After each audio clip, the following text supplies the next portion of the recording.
সে খুব দ্রুত কন্ট্রোল চাপতে চাপতে একই গেমটা শততমবার জিতল।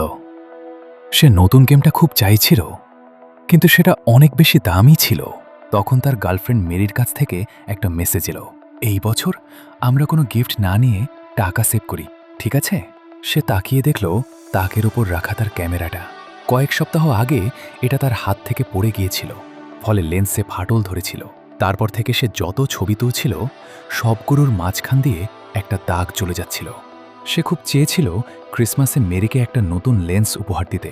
এর জন্য তার অতিরিক্ত টাকা দরকার ছিল। প্রথমে সে শহরে কুকুর হাঁটানোর কাজ করল, তারপর আশেপাশের এলাকায় গিয়ে বরফ পরিষ্কার করার কাজ করল, রাতে খাবার ডেলিভারি দিল, এমনকি টাকা বাঁচানোর জন্য নিজের খাওয়াও বাদ দিল। তবুও ক্রিসমাসের আগের রাত পর্যন্ত তার কাছে যথেষ্ট টাকা জোগাড় হলো না।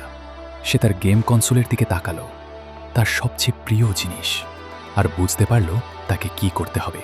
সে বরফের মধ্যে সাইকেল চালিয়ে গিয়ে সেটি বিক্রি করে দিল, ঠিক যত টাকা দরকার ছিল মেরির জন্য নতুন লেন্স কিনতে। ক্রিসমাসের সকালে সে খবরের কাগজে মোড়ানো একটি ছোট বাক্স মেরির হাতে দিল। মেরি বাক্সটা খুলে লেন্সটা দেখে আবেগে কেঁদে ফেলল। তারপর সে হাসল এবং তাকে নিজের দেওয়া একটা বাক্স দিল। ভিতরে ছিল নতুন গেমটা, যেটা সে পুরো বছর ধরে চাইছিল। সে অবাক হয়ে গেল, মেরি এটা কিনল কিভাবে? তখনই তার চোখে পড়ল তাকে এই খালি জায়গাটা, যেখানে আগে মেরির ক্যামেরাটা রাখা ছিল। মেরি সেটাও বিক্রি করে দিয়েছিল, যেমন সে নিজের গেম কনসোলটা বিক্রি করেছিল।